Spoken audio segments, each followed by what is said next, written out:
Hi all and welcome to my 3.23 complete heist guide. This isn't going to be a long one because unlike my other guides this is happening after league started, so I know there's a lot of information out there and we've had a lot of changes in the patch notes for heist. Check out the patch notes, make sure you read all of those before going through my video. Additionally, I have now made my PoE profile account private. The reason for this is a lot of people like to copy the builds I have, but 90% of my builds are in standard and they are full of legacy gear that you cannot get in leagues, so there's no point trying to copy my builds, and I do not have the time to create the builds with non-legacy gear. In fact, most of them won't work. So on the screen is my Jug RF Heist guy.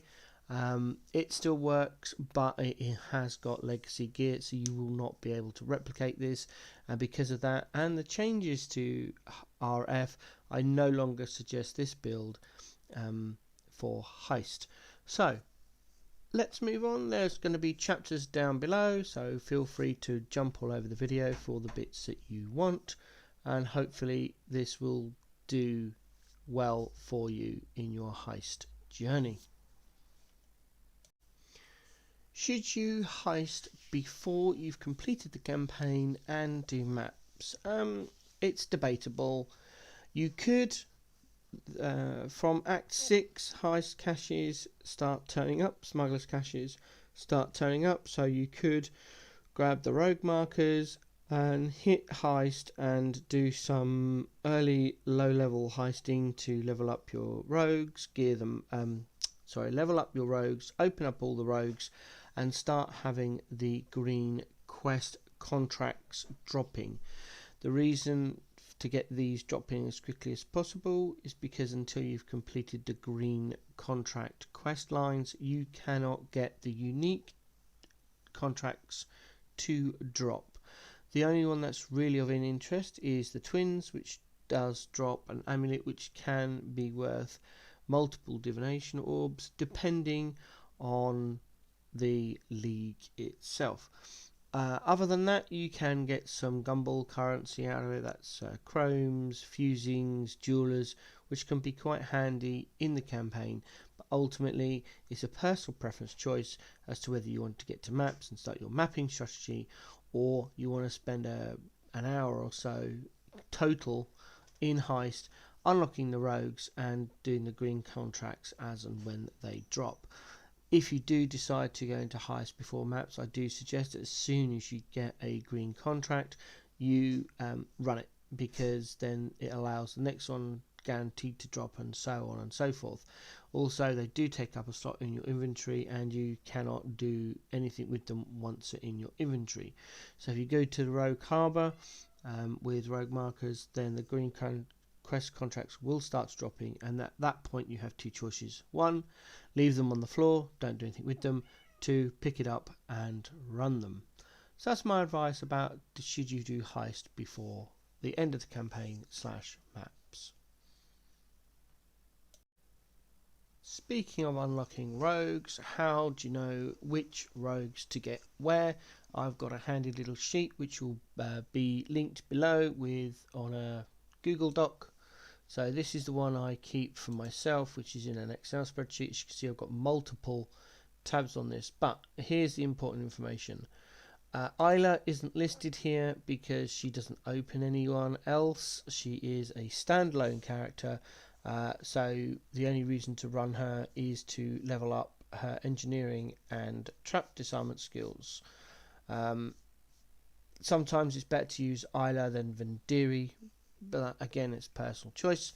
So here we go then. The first thing that a lot of people can be interested in is to get into Gianna for the unlocks on the BP's reveals.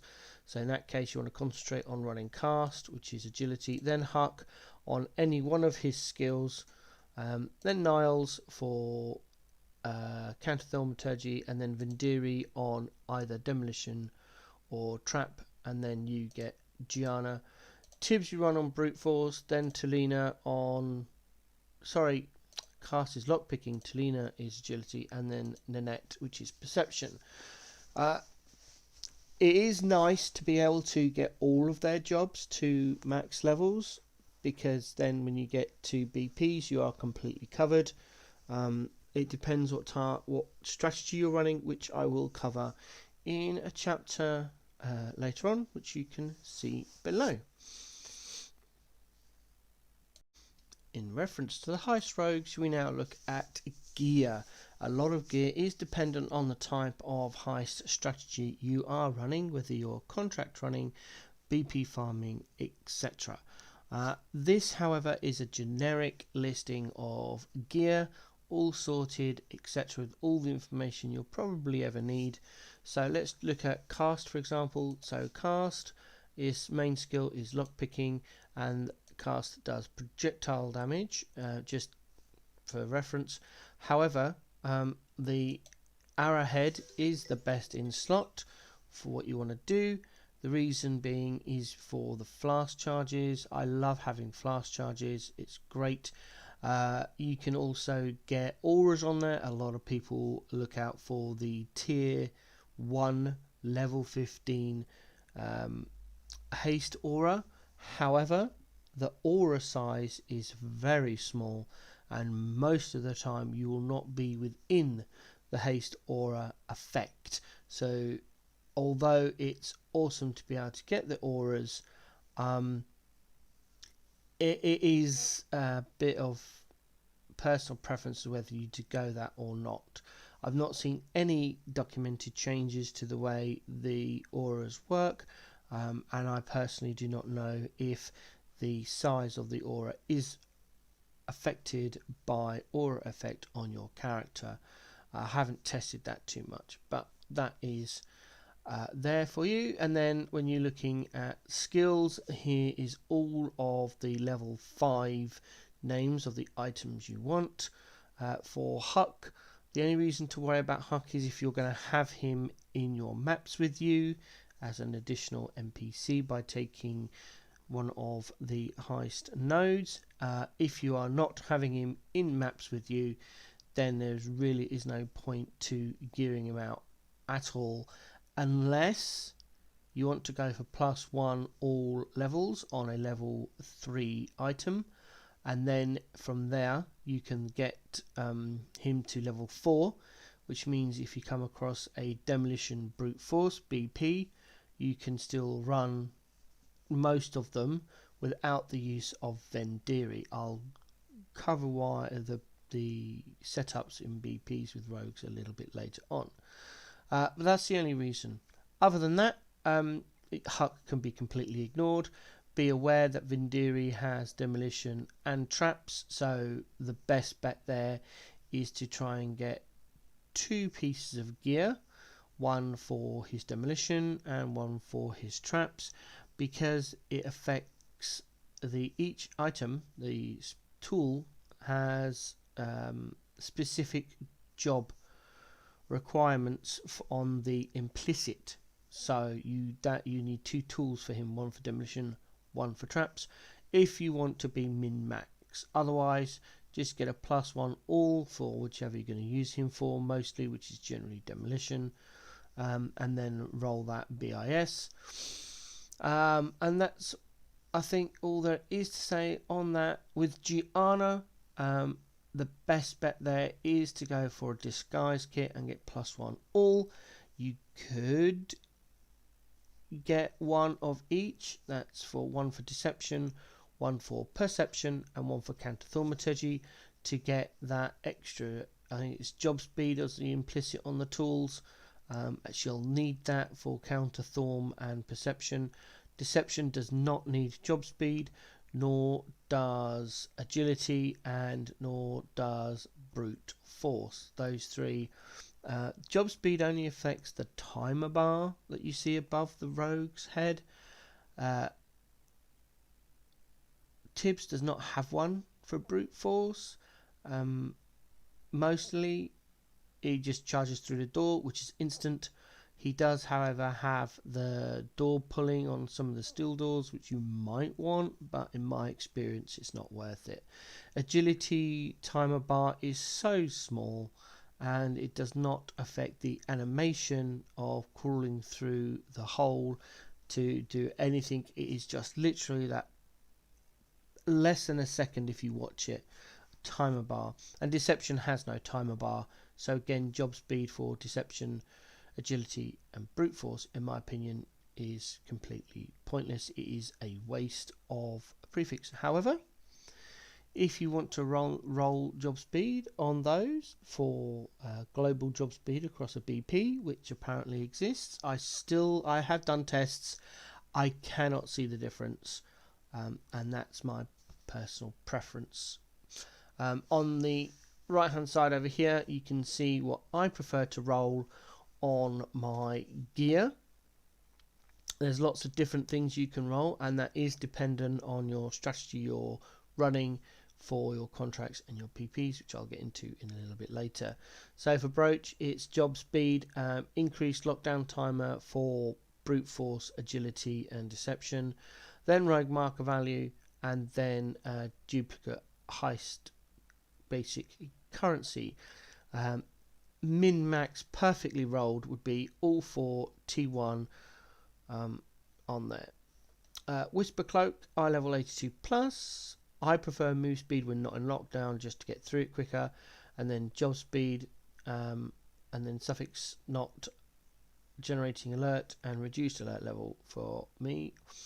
The tools, as noted here, Tibbs, Niles, Huck and Cast, +1 level all jobs.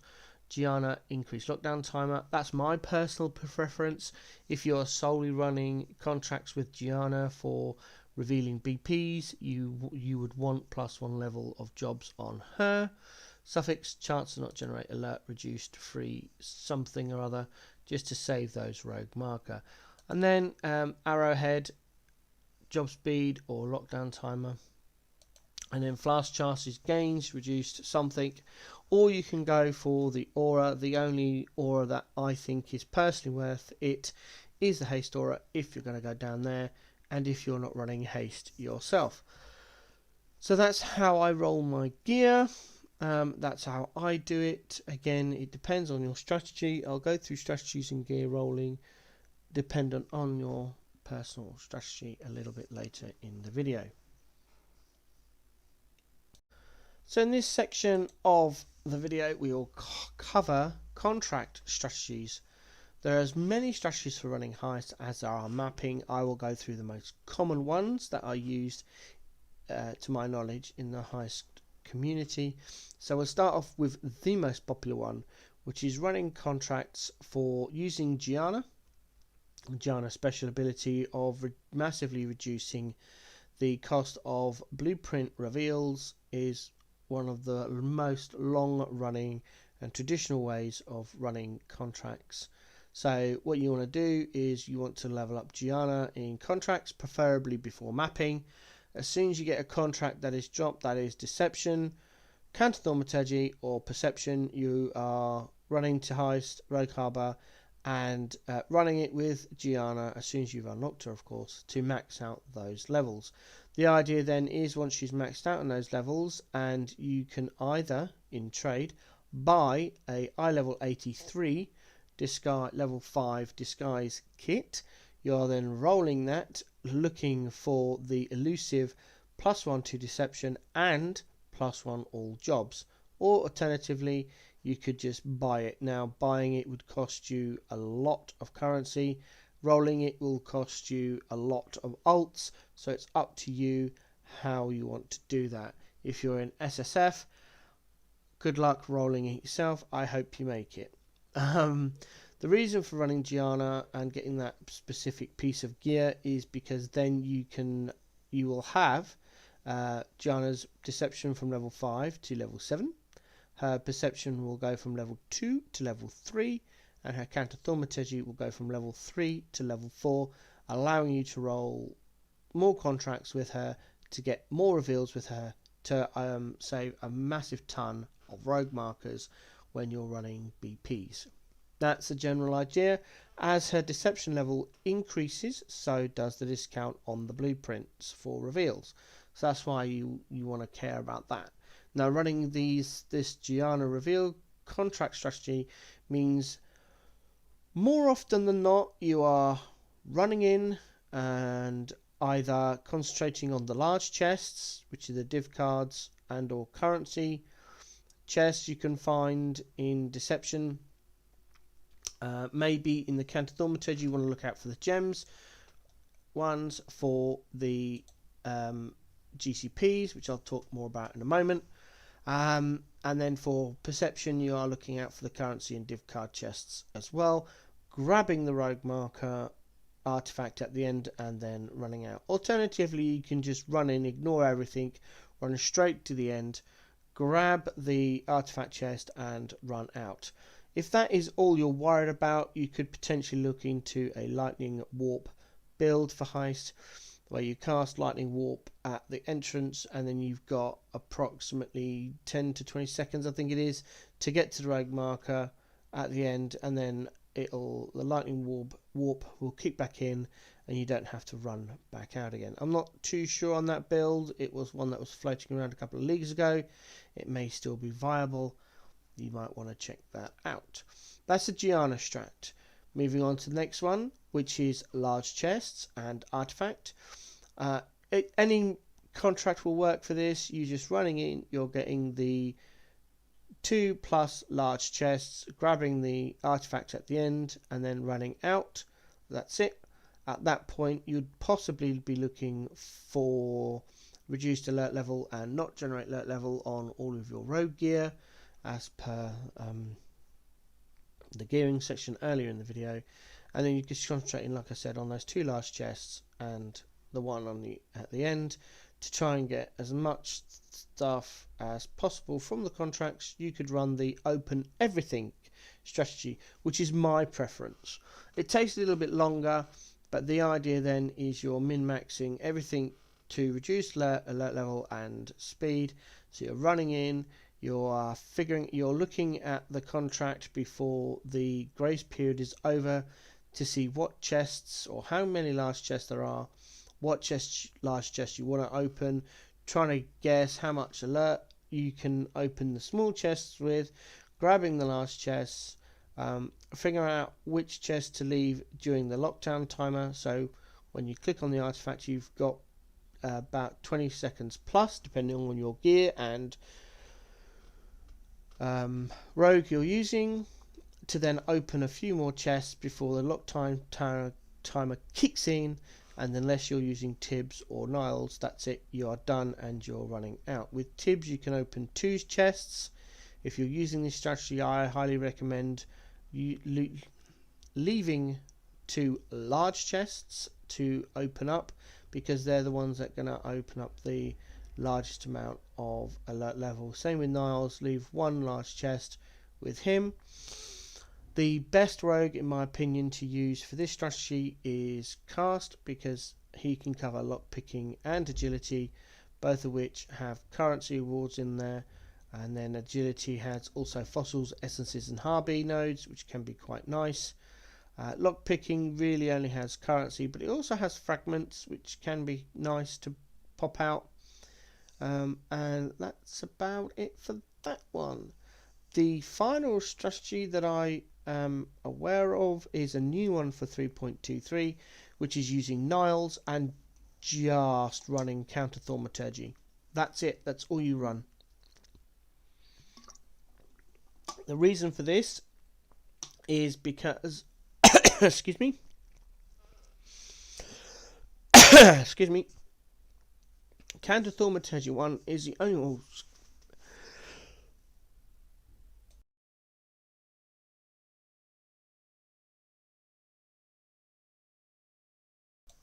that'll teach me to try and drink and talk at the same time. Let's get through this. Counter Thaumaturgy is the only heist contract that is guaranteed gem rewards. Now, with 3.23 and GGG changing the way we flip our gems, active gems can now be flipped from level 20 to level 1, 20% quality, which means the need for GCPs has risen exponentially. So, Counter Thaum running, you grab Niles, because that's level 5 Counter Thaumaturgy. Guaranteed. You could get a +1 to get level 6. Niles can also run Deception, level 4. If you get a +1 all, he could do level 5. Niles also does have a discount for opening up reveals on BPs, so you could also use him for that. The primary purpose though would be for running counter-thaumaturgy to get those gems. Make sure you have a filter that will show even 1% quality gems, and the idea is you run in, you grab as many chests as you possibly can, grab the rogue marker value artifact at the end, run out, stash all the gems in a quad tab, and then once you finish the rotation or you need a little bit of breather, you vendor all of the gems, turn them into GCPs, and then bulk sell the GCPs. That's a new strategy for 3.23. I don't know if GGG will stand by that point, but I personally hate the fact of this now. My main build has gone from needing 26 GCPs to needing 271. That does include auras, which don't have a great effect from quality. However, it is a minion build, so yeah. Anyway, moving on from that, we will now look at BPs. Oh, just a reference, on screen this is standard Perma-League, so you can see I've got a ton of contracts and BPs to run. It's just something to look at while I'm chatting away. Let's move on to the blueprint strategies. As for blueprint strategies, with the changes they've made to blueprints in the 3.23 patch notes, there is no reason now not to run pretty much any blueprints. As you can see on screen, I have a ton of blueprints to run in standard Perma-League. Eye level really doesn't matter. In the past, I have walked out of eye level 56 blueprint with a multi-div replica unique. I 6-linked it and sold it and made 35 divs from it. Eye level doesn't really matter from my point of view, but a lot of people prefer running eye level 83 with the belief that some items are locked behind the eye level. In my personal opinion and experience of running thousands of blueprints over the years, I have not found this to be true. Totally your choice if you want to go for the higher eye levels or not. Strategies for running blueprints have changed now. There are no longer set rewards from blueprints. All blueprints can offer you the same rewards, be it trinkets, currency, replica uniques. Alternate gems have been removed from the game. It is now transfigured gems, which are available from lab as per patch notes, so be aware of that. The strategies for blueprints now are pretty much the same as contracts. You can run into the blueprint and just go for the end reward. You can run into the blueprint and open up as many large chests as you can, grab the end reward and walk out. You can do an open everything strategy and then get the end reward. So yeah, that's about it for blueprints. This section used to be quite long because certain blueprints had more favourable outcomes. That is no longer true. So that's it really. There's not much more to say. This is a very short section now. What I might do in 3.24 is just roll it into the contract strategy, so we've just got one section. But for now, blueprint strategies are done. I'll move on to rogue teams next. So in this section of the video, we're actually into Rogue Harbour, and you can see here that I'm stood next to my favourite character for background purposes, which is Vindiri. He's got some awesome lines, and his story is phenomenally brilliant. Personally, I don't use him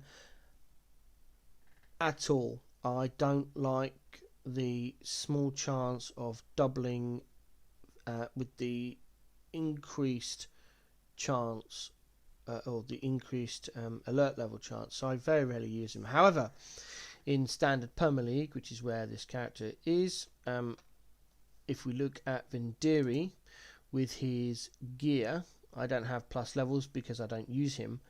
Heist have 14% chance to duplicate the contents and 30% more raising of alert level. So the idea, if you're running this particular team, is to aim for this duplicate contents and then roll a +1/+1. So +1 all, +1 demolition. And then if you want to and have the currency, you'd then run a trap disarmament one with +1 all and +1 to trap disarmament, because that way you'd get the 15% increased trap disarmament speed, and +1 to trap disarmament, which would make trap disarmament level 7 and demolition level 6, and vice versa for the thematic flash powder. The demolition would be level 7 and then trap disarmament would be level 6 from the +1 all. So to back up with Vindiri, the min-max team would be Vindiri cast for the 40% less alert level, and then Tulina for the 14% less raising of alert level, which will give you a combined 54% less alert level. More so if you get +1s on both of these. A double +1 would increase this as well, so it would actually completely offset the raising of the alert level. With +1s, double +1s on all three of them, it would make it a really nice team. My personal favourite, because I prefer running an open everything strategy, is Tibbs on brute force. I've got a +1 all jobs with him there, so you can see I can also run demolition. So brute force or demolition on Tibbs. Then I include, or hope to include, cast and Isla for the increased lock time before lockdown. So that means I've got plenty of time to open up pretty much all of the chests and grab the end game reward. And after lock timer has exceeded, I can open even more chests with Tibbs because he's got level 5+ brute force. So that is the two main teams.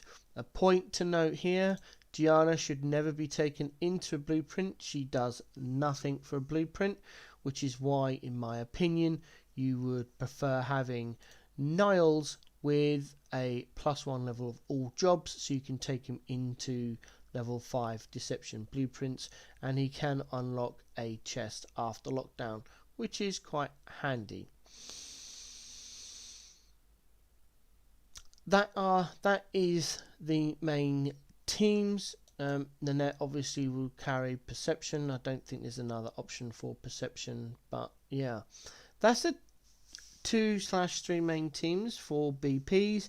Obviously it comes down to what jobs are on the BPs, how your gear is rolled, as to which rogues you will have available for running your blueprints.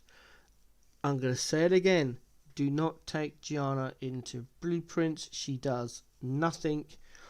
You are better off getting a +1 all jobs on Niles and taking them into the blue peas as a level 5 deception. So yeah, rogue teams go for the win. Now we'll look at the Atlas passive tree, which I'll just bring up here. There we go. Again, this is Perma League. I run a completely different Atlas strat in Perma League. This is just easier for me to access recording this video to show you where I would go if I was running, playing in normal Affliction League, running Heist as a strategy. I'm in a private league, group fan league for Affliction at the moment. I'm having a ton of fun, but that's a different note. So for Heist, if you're running a Heist Atlas tree, I would suggest taking all of the Heist stuff. So we'd come through here for the chances. I'm running. I'm not running. Oh, okay. So we take this as well. We could come down here for these three. Up to you whether you grab Huck for your mapping. Remember, if you do grab him, you will need to gear him. He can only wear level 3 gear. You can't run a level 5 gear, so if you're in a trade you might need to buy gear for him. If you did heist coming up through the campaign, or you have a filter that shows everything level 5 and then specifically gear for Huck, then that would be advantage. If you're an SSF, I would suggest having that filter to help you out, because that will still allow you to run eye level 83 contracts and to get the gear dropping for Huck. Level 5 gear is not the only gear that drops in high level contracts. All rogue gear drops for all levels at high eye level. It's just by this point on a filter you're generally ignoring anything other than level 5s. But if you take Dutiful Soldier, then you will need to alter your filter to show that level 3 gear for him.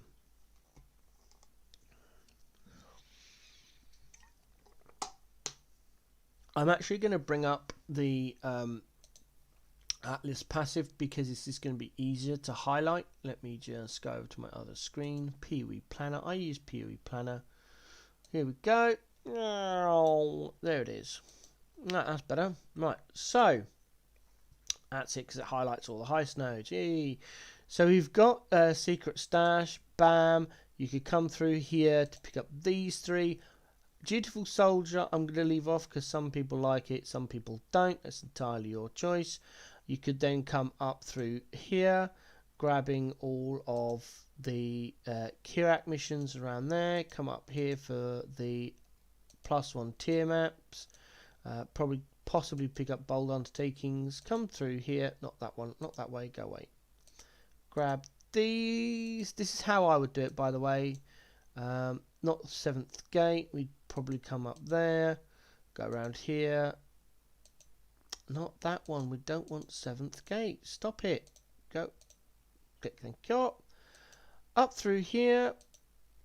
Grab Smuggler's Cash Chance. I would go for level 5 contracts and then round for Friends in High Places.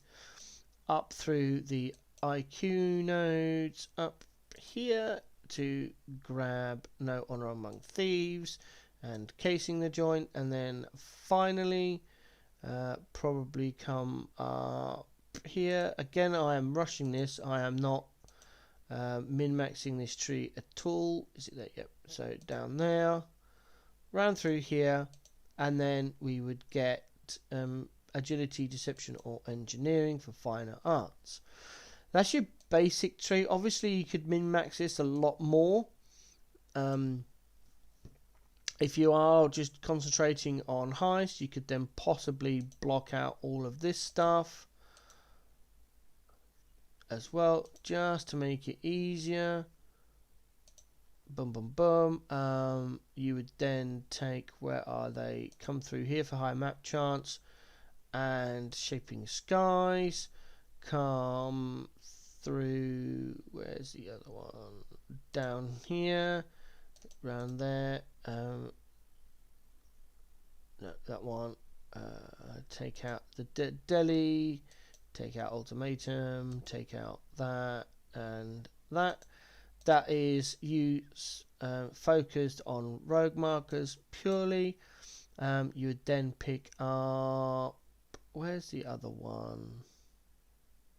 There it is. Up through there for map chops and down for Shaping the Mountains. I personally would go for Stream of Consciousness to grab that as well, because if you want to run Sextants, you can. Not Sextants, sorry. If you want to run the heist scabs, you can, but that takes time. We don't want to be spending too much time out of our maps. You want to be running into maps, grabbing the heist markers, and then running out as quickly as possible. And this helps you do that because you don't have to worry about whether you got your scarabs running in or not, and it gives you more chance to get the scarabs. From here you could then potentially pick up red altars because you're right next to the altars there. There we go. We could just do this.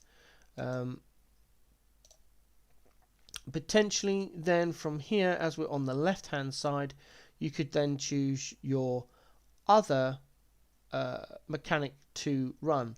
Personally, I'm a favour of beasts. Where are they? Here we go. And then potentially you could also pick up Einhar as well. You don't have to, so you leave that off.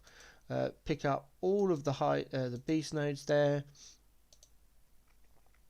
You got some more down here as well, so potentially you could come through there to get the highest chance there. Pick up hunting season there. Again, this is not mix and min max. Come through here, pick up all of these nodes. If my mouse would work, there we go. Boom, boom. And then from here, you can come up to there and grab these nodes. There we go. Potentially, you could also do the boss strat and coming up here and picking up, where is it? There we go, and pick up those nodes to give you some extra currency. That puts you on about 122. Again, you can see I've just done this off the cuff. I could spend hours looking at this and coming up with multiple different strategies for heist and min-maxing it to make the most of the points, etc, etc. There's all the stats there you can see. Feel free to play around with this as much as possible, but the main thing is to get those heist nodes done. So just chop out all of the extra stuff we've put in. Ba-dum, ba-dum, ba-dum. That's optional. I'll take that out as well. I'd probably go for that. We keep that. We'd get rid of that lot. Boom and boom. So get rid of the altars, because you might want the altars can be worth good currency, but it does slow you down because you're popping those packs, which can be quite lethal depending on your build. So depending on your build depends when you do. But this is an 84 point tree concentrating on heist. You could probably dump all of this as well if you're not worried about map chance, etc. And there you go, that's even 77.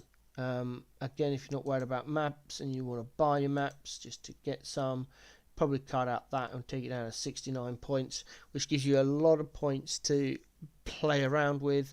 You could even drop all the Kirak stuff in the center and probably just come through there, which will save you even more points. We'll take that one there and cut all that out. There you go. And that'll take you down to 65 points. So that is your basic heist tree. From there you can pretty much go anywhere you like. You're very close to this gateway to come over here. You're very close to this gateway to come over here. You could do a 7th gate tree, so you could always put heist on your thing. But again, it's up to you how you want to do that. But that is, the gist of your Atlas passive. If I'm running heist in a normal trade league, this would be my start, and I would always go for stream of consciousness. The reason for that is at league start there is not enough scabs around to bulk buy the number you're going to need, and it is a little bit more micromanagement to be aware of constantly putting your scabs in the map. This means you don't have to worry about it. You can just literally run your map, throw your map in the map dive, run in, grab your heist catches, and run out. Don't even have to kill the boss if you don't need to. 69 point tree. After that, choose other mechanics which are fast and easy to do. So anything that will stop you. You could potentially go into expedition and pick up extreme archaeology. It is right there, and then you can pick up the expedition nodes, possibly making use of the gateway, especially if you're going to go for the 7th gate strat. You can pick up all of the gateways and then bounce all over the tree, getting this, that and the other. With extreme archaeology, it doesn't take too long to set off the expedition, but you are setting off a ton of mobs, which can be repeat, so it does depend on your build. Options and options. There are so many options. Honestly, this would be the tree I would take. I wouldn't bother with Huck. It's just, again, a waste of, in my opinion, a waste of time and resources trying to get the gear, roll the gear, blah blah blah. Yes, he's good. Yes, in a previous league I did have Dutiful Soldier and a Mighty Hunter, and that was a ton of fun. And it gives you two quite powerful NPCs running around with you to buff yourself as a build, which means opens up other strategies like potentially expedition and stuff. I could talk about this for many minutes, but I'll leave you with that. 69 tree Atlas passives. You go from there. If you want any help on this, drop a comment below. Ask for a mechanic. I have got more than enough time to do Atlas passive trees if you want some help. Just note down whether you want 7th gate, what you want in a mechanic, and I potentially do that. If I get inundated with requests, I'll have to put you all on a wait list. I will get to them as soon as I can. Right, let's move on to the next section. Now you move on to the most important part of Heist, and therefore your game, your league start, and everything. And I've left it till last because you need to work through the video really, because you need to know what strategy you're going to run. I never know which order to put these sections in. Also, you have the freedom of bouncing all over the place because the chapter markers are below. But ultimately, what build you use is dependent on what strategy you're using. There is a build which is ZDPS, which is about going into blueprints and contracts. You deal no damage. You're using crowd control effects such as Frost Wall and Decoy Totem to keep the mobs away from your rogues whilst they open a door. The ZDPS build is an end game build. You must have your rogues completely leveled up and geared, and at this point you want to be minimizing the amount of time they're stood stock still. At that point you are looking for double +1s on pretty much every piece of gear you can to get that job speed down. Additionally, if you don't want to waste too much currency, just go after the +1 all and then get job speed on everyone, except the only exception to this would be deception, because there is no timer for doing things on deception. Everyone else, including agility and brute force tibs, despite what I said earlier, if you are running a ZDPS build, you need job speed, you need job levels. Otherwise you can get stuck at doors. I personally do not ever recommend a ZDPS build unless you've played it before, or it's the end of the league and you are looking to trial it out for the next league, and then you can play around with it. It requires a lot of skill, a lot of game knowledge, and yeah, that's I won't say any more than that. Other than that, what builds can run Heist? Pretty much any build. You need the ability to either fully suppress, not lucky. You want full 100% suppression. Or you want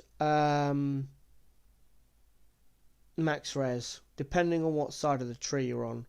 If you're on the right hand side of the tree, which most people are, because one of the best ascendancies to run is Ranger, either as a Raider, so you get perma onslaught and perma phasing, or as a Pathfinder for the flask tech. With charms existing in 3.23, you could do a Ranger that has that anyway. That is the one thing I haven't mentioned previously because it is part and parcel of the builds. The additional ascendancy, I would just go charms, always and forever. You get that additional backpack, which is essential for picking up more stuff in Heist if you're running open everything, and you get charms. I don't know why you would pick one of the other two if you're running Heist. Saying that, outside of that, it is just literally speed, as much speed as you can handle. depending on your personal preferences. Some people prefer going speed and they can handle like 1000 plus ms. Other people, like myself, for whatever reason, whether it's medical conditions, age, or you just don't care about how fast you're going, can't. This is the reason why in previous leagues I've always run Jug RF with a brass dome, because you just don't die. In reference to Jug RF, I don't know if Jug RF is still a viable option for Heist. The character on screen is in standard Perma League. It is a Jug RF character, but it has legacy gear, or gear that you cannot get in League anymore. And that's the only reason that why my build works.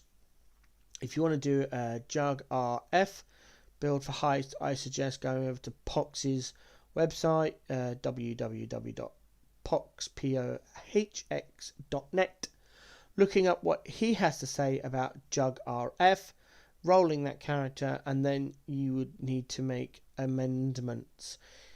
If you are wanting to do that, then you can drop your possible Jug RF PoB on as a comment. I will look at it for you and make adjustments for Heist.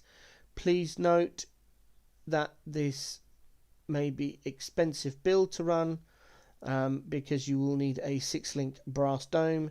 You will need max res as well. If you're in the center part of the tree, like the top middle or bottom middle, you could do both. You could have some max res and still go down for suppression. Again, gear could be quite expensive, depends how much you want to invest. In my humble personal opinion, you would be looking at a Raider or a Pathfinder. As for the actual skill, the people are going to hate me.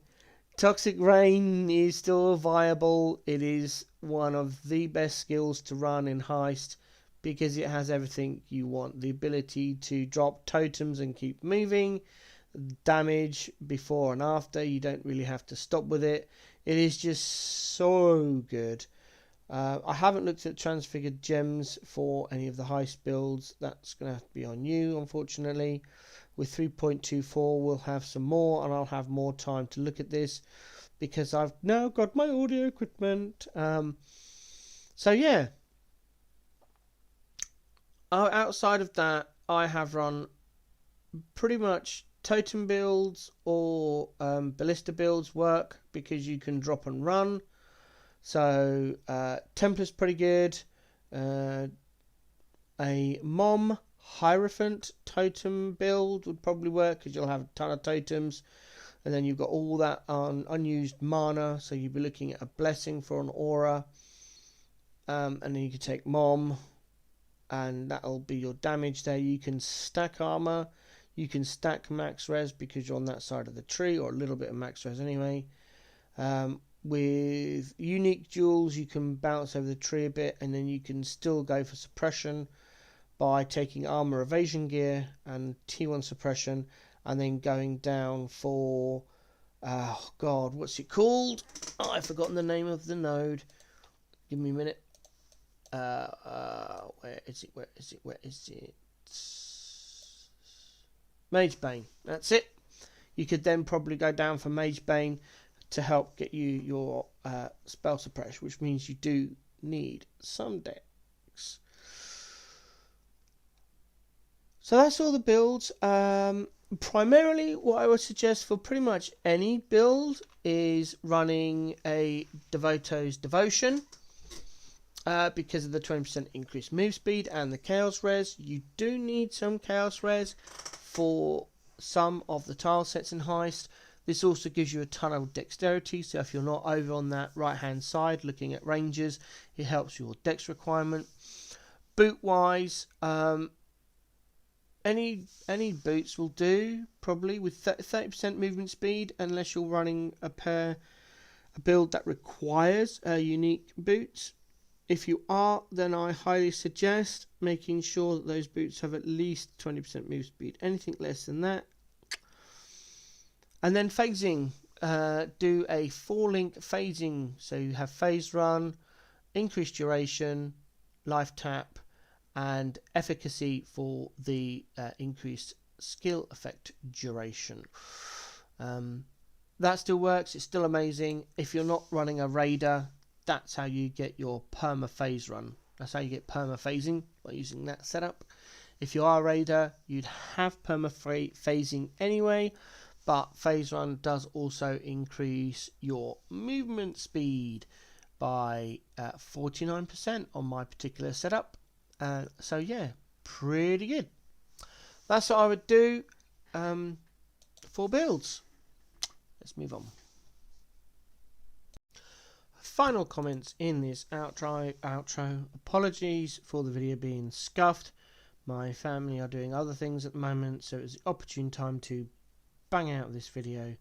No script, no pre-planning, just a quick video to get it out there.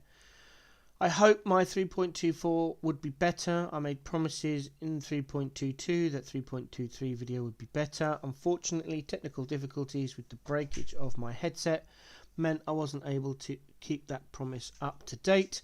So hopefully 3.24 will be better. And that's the videos. Please leave your comments below. Again, any questions you can leave on the comment, or you can come and join us in TFT in the Heist channel. Lots of people in there with lots of different experience, with lots of different Heist strategies. I've tried to cover the most common ones. The 3.23 have been a lot of changes to Heist, so we're still, as a community, figuring out the best strategies to do it. Most common questions is how profitable is Heist. That depends on the strategy you use and your drops. I'll cover more in depth in 3.24. Hopefully I'll have the time to put into that one. Again, apologies for the scuffed one, and I hope this helps some of you out there with your Heist journey and decisions. Don't die in Heist.